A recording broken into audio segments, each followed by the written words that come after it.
Esse é bom, viu? Agora use com parcimônia, viu? Cuidado. Cuidado. Fórceps. O fórceps deve ter o cabo estriado e para facilitar a apreensão. Depende do formato e anatomia do colo do dente a ser extraído. Então, gente, quem determina que fórceps que a gente vai usar para tirar o dente é o próprio dente. Não é a gente que escolhe. Eu tinha um professor meu que ele dizia assim, eu com um 150 e um 151 eu tiro qualquer dente da boca. Será que ele fez a mesma faculdade que eu? Aí eu falava para ele, ignorância sua, porque se existe um fórceps para cada grupo de dente, por que eu vou ter que usar o que não é adequado? Né? Então, quando não tem o quê? Dente? Nem quando não tem, precisa adequado. Quando não tem o fórceps adequado. Porque eu ia dizer, se não tem dente, não tem que fazer nada. É botar a prótese agora. Quando não tem, a gente tem que dar nosso jeito, né? Não tem acordo. 3 partes compõem o fórceps: cabo, articulação e ponta ativa. As 3 partes do elevador é cabo, haste e lâmina. E do fórceps, cabo, articulação, ponta ativa. Olha lá, revisão do número de fórceps. Todo mundo aqui fez faculdade com fórceps ensinado por número? Porque tem gente que tem umas faculdades aí que ensina por grupo de dente. Eu tinha aluno que dizia fórceps para incisivo, fórceps para canino. Chega na prova, dança, né? Porque se o cara botar o número, ele está ferrado. Aqui não, vamos revisar todos. O número 1, destinado a incisivos e caninos. 150, incisivos maxilares, canino e premolares. 18R e L, que de máscara dá na mesma. Já pediu o auxiliar 18R de máscara e ela trouxe o L? O que é? 18R. L. Ela vai trazer o que ela quiser. Ou os dois, se ela for esperta, porque aí você escolhe na hora. Né? O R é do inglês right para a direita e L de left para o lado esquerdo. Fórceps 65, já usaram esse aqui? Ou fórceps baioneta. Você aprendeu com esse nome também? Tá. Esse daqui, por que ele tem esse bico aí? Alguém sabe? É destinado para raízes residuais. Não só para ser mais fácil inserir no alvéolo para chegar lá, como por uma engenhosidade do cara que criou o fórceps, você consegue inserir ele num alvéolo de um espaço que tenha dente vizinho, sem prejudicar os dentes vizinhos. Porque na hora que você fizer a luxação, pela inclinação dele, ele livra os dentes dos lados. Então, tudo tem finalidade, né? Ele não tem esse formato aí porque ele quer ser diferente para ter uma cota e entrar na faculdade. Não, ele tem uma finalidade. Fórceps para dentes inferiores agora. 151, incisivos inferiores caninos e premolares. 17, indicado para molares inferiores. Qualquer molar inferior, com coroa íntegra. Se a coroa não tiver íntegra, tem aquele que salva a nossa vida, que é chifre de boi. Que se não tirar o dente, separa as raízes. Já começa ajudando aí. Ou tira ou faz odontosecção, mas uma coisa ou outra ele vai fazer. E o 65 a gente pode usar em mandíbula também, não é proibido não. Princípios da exodontia. Princípios mecânicos. Princípio da alavanca, por isso não é elevador, alavanca. Com pouca força, converte-se em grande movimento. O uso dos elevadores para esse princípio. Lembram do filósofo grego lá que dizia: se me der um ponto de apoio, eu movo o mundo. O ponto de apoio é o osso entre o dente. Se cai na prova? Eu acho que não.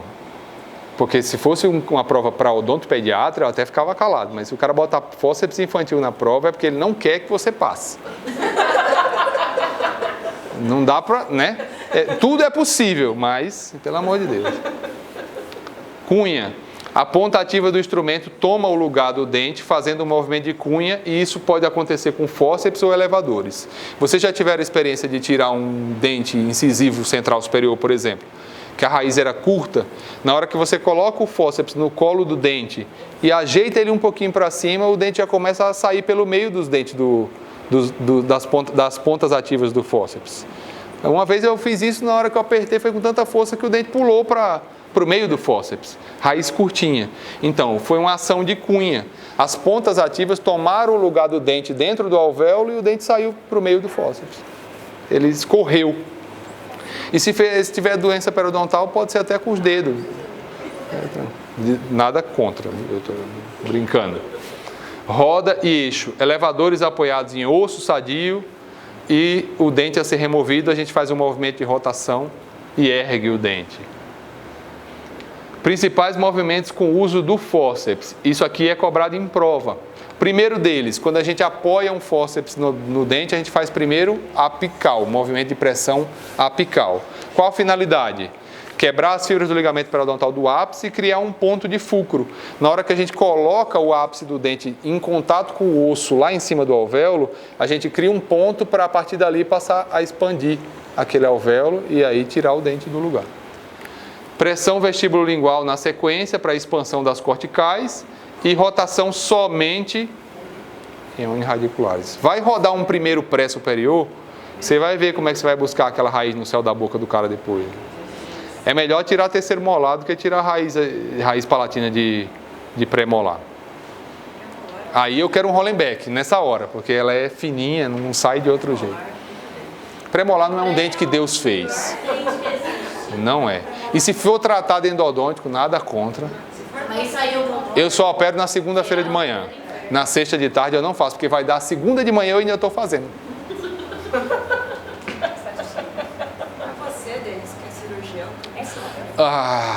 Quer vir aqui pro meu lugar? Você é louco já demais, já suei muito. Suar no ar-condicionado é a pior coisa que existe. Porque o bicho vai escorrendo aqui, gelando você. Técnicas complementares à exodontia. Odontosecção. Qual é a finalidade? Diminuir a resistência na remoção do dente, evitar fraturas radiculares e de tábuas ósseas. Então, aquele molar que vem com aquele toco de osso não era para vir. Se você corta o molar, ele não vai trazer aquele tarugo junto, não. Com alta rotação e brocas diamantadas ou multilaminadas, a gente vai fazer a odontosecção do dente. Tá? Então, tem um ditado que o professor da gente dizia na faculdade, que era: corte o dente, preserve o paciente. Hã?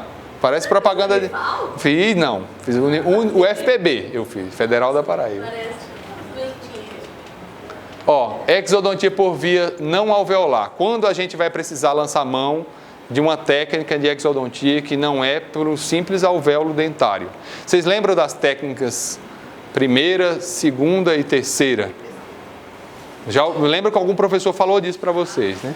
Técnica primeira em exodontia, ou técnica cirúrgica, técnica primeira, é aquela que a gente lança a mão na exodontia para tirar um dente com um fórceps.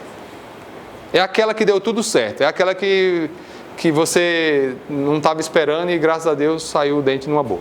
Essa é a técnica primeira. Técnica segunda é o uso de alavancas, elevadores. E técnica terceira é aquela que tudo foi por vinagre. Você tem que fazer odontosecção, osteotomia, rezar para Santa Apolônia, que é a padroeira da odontologia, tem que fazer de tudo. É aquela que o conservador chora no ar-condicionado, que vai ter que abrir, não tem outro jeito. Então, a exodontia por via não alveolar é essencialmente uma técnica terceira. A gente vai ter que lançar a mão disso para tirar fraturas de raízes que quebraram, dentes com hipercementose, cáries na raiz em estágio avançado, uma dilaceração radicular importante. Como eu sei de tudo isso aqui? Só tem um jeito. Muito bem. Tem gente que faz sem. Você acredita? Você conhece alguém? Cara, eu não tenho coragem. Eu não tenho coragem. Eu admiro muito a coragem de quem tira um dente sem raio-x. Porque noção não tem. Não. Eu não disse isso, mas é perigoso. Não, tem N razões. Inspiração de ortodontia. Essa semana eu vou dar um exemplo prático. Eu entreguei ontem o diagnóstico confirmado de um carcinoma espinocelular de um paciente meu, que a queixa dele era a mobilidade de um dente, doutora da pele. Por que eu estou dizendo isso para ela? Porque do jeito que a gente via aquilo ali, dava para ver que o problema dele não era periodontal pura e simplesmente porque tinha um senhor nódulo no céu da boca, envolvendo os 3 molares superiores do lado acometido. E mobilidade nos 3. Beleza. Pedi a panorâmica. Não tem osso mais, não tem mais seio maxilar, a lesão está dentro do seio, provavelmente já está em órbita e em rebordo alveolar sem osso. Agora me fala, se a gente não tivesse visto aquele nódulozão todo lá e achasse que o problema do cara era a doença periodontal, vai lá e tira o dente e incita o tumor a se tornar mais reativo e mais agressivo. Se a gente vacila e faz algo assim, o paciente pode entrar com um processo contra você, mesmo que você não tenha sido o causador do tumor, mas você foi lá mexer sem radiografar. Então, radiografia é parte do protocolo da exodontia. Duas coisas que alguns dos nossos colegas, e eu particularmente tenho um pouco de vergonha de dizer isso, por fazer parte do time de dentistas, os nossos colegas negligenciam raio-x e sutura. Por incrível que pareça. Tem gente que vem na emergência num posto de saúde, porque tirou dente particular e o cara não teve coragem de dar um ponto. Na mãe do cara, o cara não faz um negócio desse. Mas tem quem faça. Então, todos esses dois passos fazem parte do protocolo da exodontia. Raio-x, procedimento cirúrgico e sutura. E pós-operatório. Tem que acompanhar no pós-operatório, porque o filho é seu. Operou, é seu menino, né? Olha lá, resumindo, isso aqui é um resuminho do esquema de fórceps para grupos de dentes. Ali em cima, vamos começar pelos da maxila. De canino a canino, a gente pode lançar a mão de 150. Até pré-molares, 150. Se tiver raiz residual, pode lançar a mão do 65, que a gente já falou do baioneta, ou ainda do 69, que eu não mostrei a fotografia, mas você pode usar também. 18L para os molares do lado esquerdo, 18L molares do lado direito. Existem grupos de fórceps específicos para terceiro molar, mas aí eu já acho específico demais para uma prova para clínico. Por isso que a gente não vai ficar mexendo no que está quieto, né? 151 de pré a pré inferior. Se tiver raiz residual ali embaixo, a gente vai lançar a mão de 65 ou 69. Se o molar tiver coroa íntegra, 17. Se coroa fraturada, 16. Tranquilo? Muito bem. Turma boa é assim. Por exemplo, importante, lembra que eu falei do paciente diabético lá? Sim. Outra coisa importante, qualquer cirurgia que você fazer, manda ferir pressão e teste de glicemia. Às vezes você descobre a diabetes para a pessoa, né? Às vezes você descobre a diabetes. Ó, voltando para a manobra de exérese. Osteotomia, ostectomia, avulsão, já falei, que são as extrações, e curetagem. Ó, osteotomia, exemplo de osteotomia. Qual a diferença entre osteotomia e ostectomia? A osteotomia é quando a gente só desgasta osso com a broca. Exemplo, quando a gente vai fazer uma canaletinha para tirar um terceiro molar. A gente tem que fazer aquela canaleta entre o dente e o osso, aquilo recebe o nome de osteotomia. Se a gente tem que fazer esse tipo de corte em osso e remover os fragmentos do osso, no caso do tratamento de um torus, isso recebe o nome de ostectomia. E a avulsão, que é a extração dentária. Esses são os exemplos de exérese.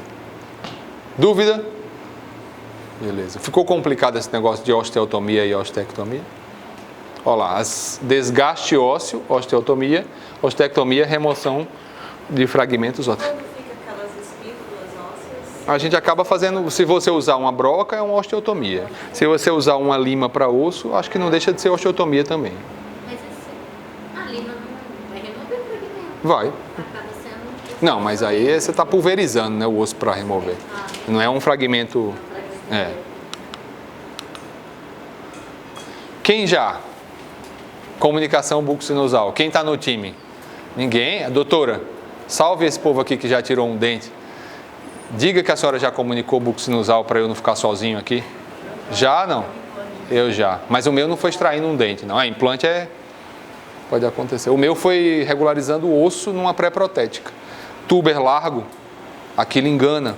Você tem uma radiografia, mas a radiografia te mostra na lateral, ela não te mostra a espessura de osso. Se não tem um atomo, eu tinha um raio-x, não vou desdizer o que eu disse, eu operei com a radiografia, mas a radiografia não me dava espessura óssea.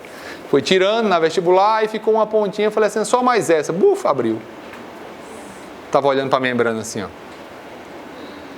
Lindo. Aí vamos fechar. E quando é a raiz que vai? É, Ó, comunicação bucosinusal, cai em prova, tá? Qual a diferença básica entre comunicação bucosinusal e fístula bucosinusal? Quem sabe?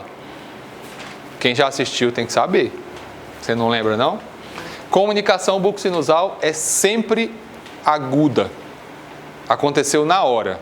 E a fístula é crônica. É comunicação velha. E eu vou explicar por que isso acontece. Pode evoluir para sinusite crônica e ou fístula bucosinusal crônica. Tá vendo que aqui a comunicação acontece no momento. Se você não trata, ela pode evoluir para fístula bucosinusal.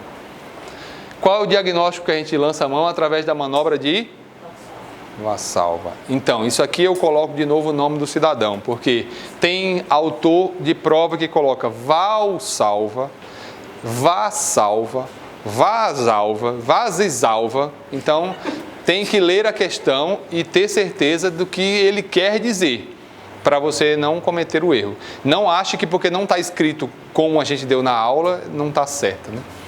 Então, para comunicações pequenas, mais ou menos região de ápice de primeiro molar, quais são os molares mais prováveis de comunicar bucosinusal? Quem sabe?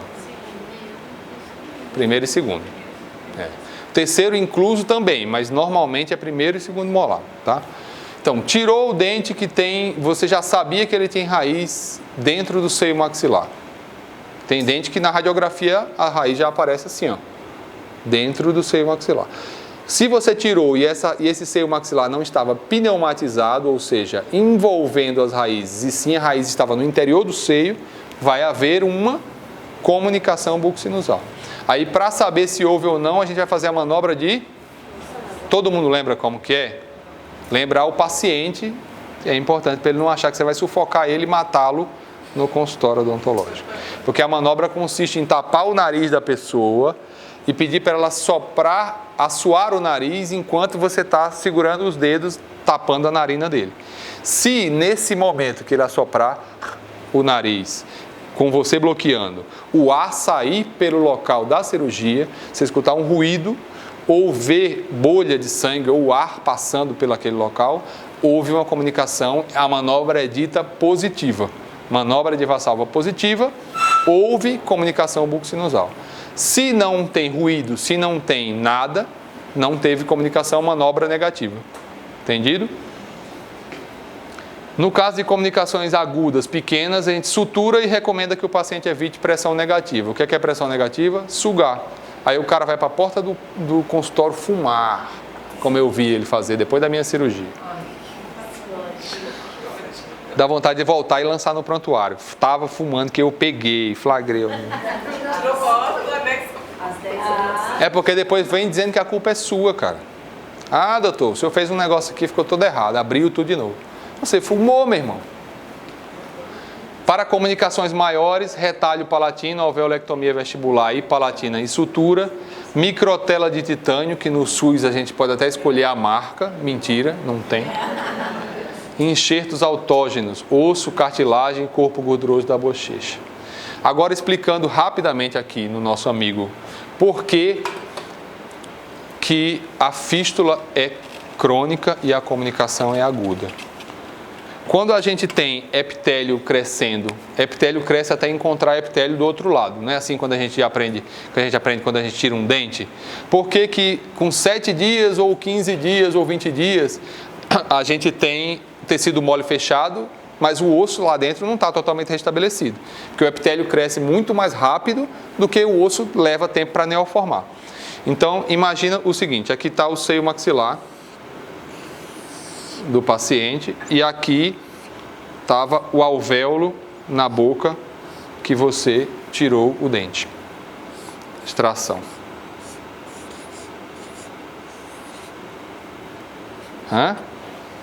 Tirou o dente. Em 7 dias, esse epitélio que estava aqui está programado para crescer e encontrar o epitélio do outro lado. Concorda? Só que aí, o seio maxilar também tem epitélio atapetando o seio aqui dentro. E esse daqui não foi avisado para ele que ele só pode encontrar com o epitélio da boca, não. Ele não tem preferência.